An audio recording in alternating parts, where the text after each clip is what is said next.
Hi, everybody. Thanks for tuning in to Habitat Office Hours. My name is Kaya Tolliver. I'm a new developer advocate here at Chef, and I'm here today with my colleague, Trevor Hess, who's a senior product manager for Habitat here at Chef. Today, we're going to be talking about Habitat's upcoming core plans refresh and what that means for you and your project. Without further ado, I'll pass it off to you, Trevor, and maybe you can help people like me who are new to Habitat understand what a base plan even is. Well, hopefully we'll be able to get that sorted. So hi, everybody. As Kaya mentioned, I'm Trevor Hess. I'm one of the product managers here at Chef. I oversee our infra, marketplace integrations, and application delivery teams. So we'll go over a few things today, most of which Kaya already mentioned. We're going to go through, we just kind of did our intros. We're going to talk about what base plans are. We're going to talk about what a base and core plan refresh is and how it affects you and your teams, your applications. And then we're going to go through an example and some next steps about what you'll do when we launch our core plan refresh in August this year. So just going through this quickly again, I'm Trevor. This is Kaya. This is who we are and what we do here. So with that, we'll talk about what a base plan is. So base plans for us are the group of plans. They're mostly sort of the lowest of the low system libraries, things like glibc or GCC, OpenSSL, things that are foundational to Habitat and pretty much to any and all plans that folks are building and using in the Habitat ecosystem. Now, what's interesting about that is we have to make sure that we're actually building Habitat with those. And because everything has some level of codependency on these different packages and plans, they have to be built in a certain order so that everything has their requirements satisfied to the fullest. If you'd like, there is a full list of base plans in the core plans repository. So if you go to habitat-sh on GitHub and look at the core plans repo, you can see a list of the base plans in there. There's a file. When we talk about going through this process, because everything has these interrelated dependencies and all of these connections, we talk about going through and doing a refresh as a rebuilding the world scenario. Because anytime one of those foundational base plans are updated, we have to make sure that all of the downstream plans are also updated so that they're using the latest and greatest versions of those base plans. And because of that, that also means your packages and the packages in the broader core origin need to make sure that they're updated to use those new dependencies as they become available. So right now, there's about 600 plans underneath the core origin in Builder. Almost all of them are going to be rebuilt as part of this refresh to include the latest dependencies as part of base plans. This includes things like services such as Postgres, binaries like Go, or those low-level system libraries like GCC. All of those components that you can pull into your own application packages. So that's sort of an overview of what base plans are and how they plug into your packages, our packages, the whole package ecosystem of Habitat, including Habitat itself. So that may lead you to the question of, well, why are we refreshing them in the first place? Well, as we all know, software moves very quickly, and we want to make sure that your applications built on Habitat are secure and performant. So by pulling in updates to things like GCC, OpenSSL, zlib, glibc, etc., that form the foundation of Habitat and your applications, you can get those latest performance improvements from those tools. You get the latest security patches and bug fixes for those underlying components that build up and power your application. And the beautiful thing is once we publish those and promote them to stable on core, you can pull those down into your local builder automatically with a script and can start upgrading and using those newer versions as soon as you'd like to. As we mentioned already, we're currently targeting August for our next refresh. So you should see those packages get promoted sometime in August. As we get closer, we're going to publish a date as we are firm on what date that is going to be. We're obviously going through changing 600 packages. We're going through and doing some extra validation to make sure that things look good and they're going to be a delightful experience. Obviously, it would be a whole lot of slides if I were to list out all of the version changes here. So I just highlighted a couple interesting ones. We're going to the latest version of OpenSSL 102Y, which is something that some of our tools leverage, which resolves the CVE.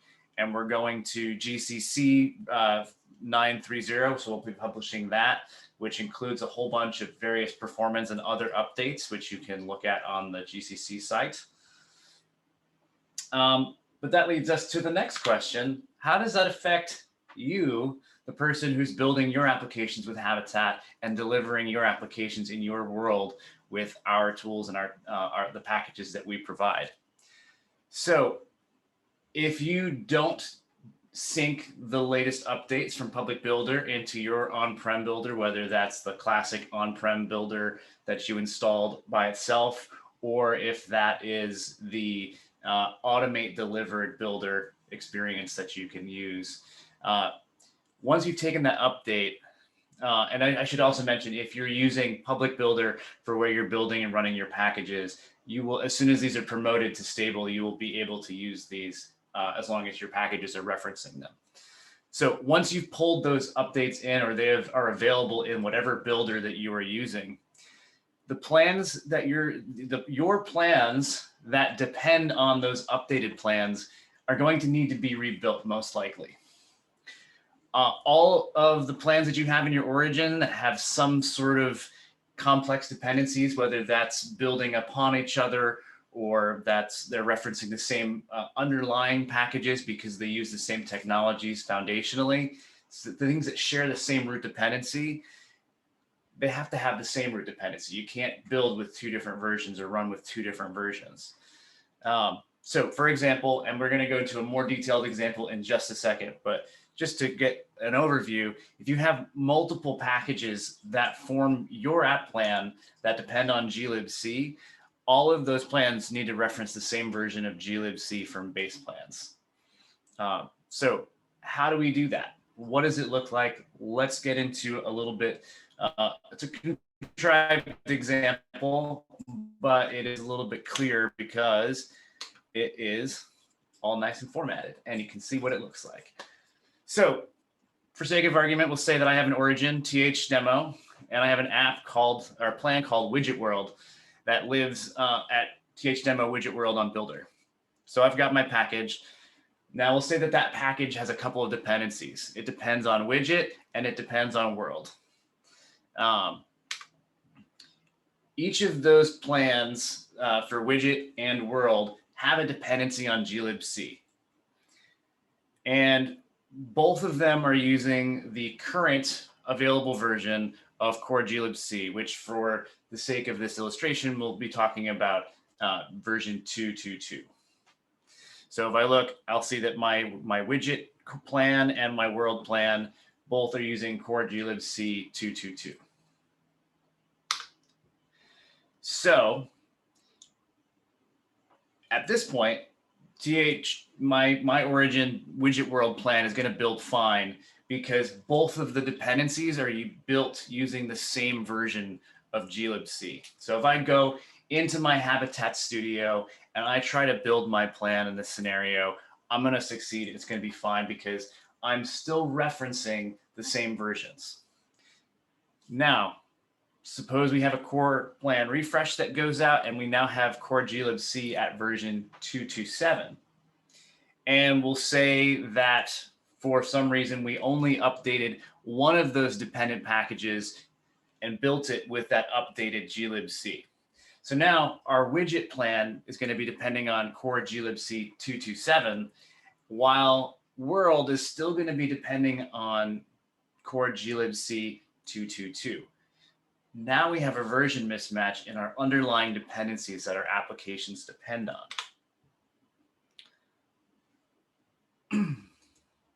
So when we go back into our studio and we try to build it, we're going to get a whole bunch of mess coming back telling us, hey, you're trying to build an application and you're trying to build the whole stream of packages, and you've got a version mismatch and you've got conflicts that are irreconcilable, and you have to go and fix that. So you'll get this error. It's going to give you some information basically telling you you've got two mismatched dependencies that need to be updated. It's occurring because that one dependency widget was built with version 227 and world was built with 222. So we're at an incompatible state. How do we fix it? We just need to rebuild world with that same version of glibc. So by going back into our studio, updating our plan file to target the new version, pulling in that new version and doing a rebuild, we should be able to rebuild widget world just fine. So we go through, update those plans to use the latest version, build it in our studio, and now we're back to a successful and steady state. It's that simple. We just got to make sure that the underlying dependencies we're using, that our packages that we use and are building from, are all built from the same pieces so that they can fit together nicely. So when this happens, there's a couple ways that you can approach this. So as we put those plans into production and promote them to stable, like I said, we're targeting late August, right? Or sorry, targeting August, not late August. Those base plans and dependent core plans are promoted to stable. You might see some failures when you try to build some of your plans because there'll be a version mismatch. So you can fix that in a couple of ways. The one that we recommend is that you go through and do like we just walked through and rebuild those dependent plans with the latest versions of the underlying dependencies so that you've got everything up to date and running with the latest and greatest technology from whatever sum of dependencies that you have, whether that's glibc or Go or whatever pieces of the puzzle you're using to build your software. Alternatively, you can choose instead to pin to an older version of a base plan. So we could pin both that widget app and that world app to core glibc 222, and then the application would still build just fine because it's pulling in the specific dependency that it needs. It is more than likely, as we launch this core plan refresh, that you'll see some conflicting here, but you'll need to do a little bit of rebuilding in somewhere in your dependency tree. And all we would say is if you run into any challenges or issues with that, feel free to reach out to us on the community Slack, through your success team, to the Habitat team, to Kaya on the dev advocacy team. We'll help you figure it out and we'll try and get you sorted as quick as we can. That is core plan refreshes in a nutshell. It's an example of what you do when they're coming through. What questions do folks have about that?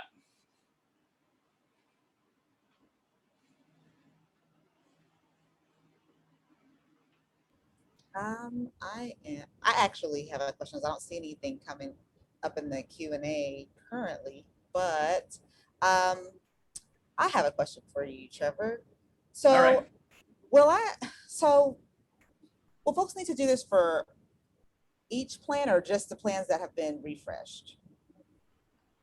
So when you go to build a plan, this will be where you'd likely see it, right? So if you are not rebuilding all of your plans regularly and you rebuild a subset of those plans, you may see those errors pop up when you try to build other pieces. So you may, let's say you make an update to your world application like we did in this one, and it pulls in the new version of GCC because it wasn't or glibc because it wasn't pinned. Then when you go through and try to build widget world, your application that is built out of widget and world, you would see that version mismatch come back and as an error. So you'll see that surface. Okay, got you. So it'll bubble up. Makes sense. Looks like we do have one question. Thomas Christopher asks, is there any tool that will help diagnose this problem? There's not a specific tool that will diagnose it. It's not. It's something that you would see in again in that where you're rebuilding your application components. If there's a version conflict that comes out, it will surface as a build error and give you that instruction on how you can go through and resolve it. Another one from Sarah Schaefer. Can I have two applications that use two different versions of a core package independently? And will they be able to be deployed to the same server? I will say yes, asterisk. So you can, as long as those two applications are not trying to build out of the same pieces, then it should be fine. You should be able to build your websites and your log system independently and using similar components, as long as you're not then trying to build an application that combines the two of those, you should be good. And on Linux systems, you're almost certainly going to be fine having both of those operating and next to each other at a given time. The asterisk I put there is depending on some of the things you might be doing to a Windows system, there may be specific components that you can't have multiple versions installed of. Great. Hope that answers your question, Sarah. Do we have any additional questions?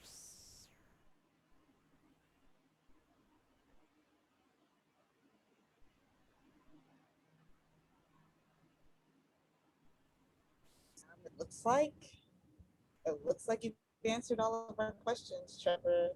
Really appreciate you for that thorough explanation. Thank you. I appreciate you helping facilitate this. For sure. Thank you everyone for attending. If there aren't any additional questions, I think we'll be able to wrap this one up early. We will be doing another Habitat office hours. What is it, Trevor, next month? I believe so. Cool. Everyone, just make sure you all follow us or on our social media, and also, oh, actually, looks like Sarah does have another question. One moment. Do we have some time to answer Sarah's second question, Trevor? I can certainly try. This one might be better to follow up with. Okay. Cool. Well, so Sarah asks, can you give some examples of Windows packages that have the issue of having multiple packages? So I think this is following on from the previous question.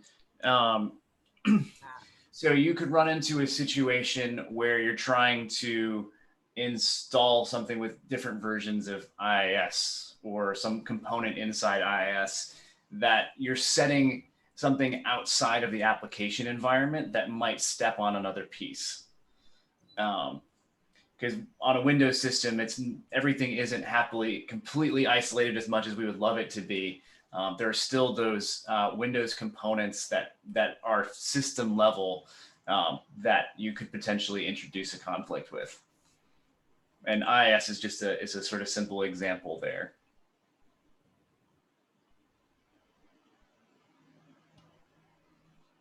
Sarah, does that answer your question? I hope so. All right. Well, I will pass it over to Raisa. And if there are no additional questions, and we will see you all next month.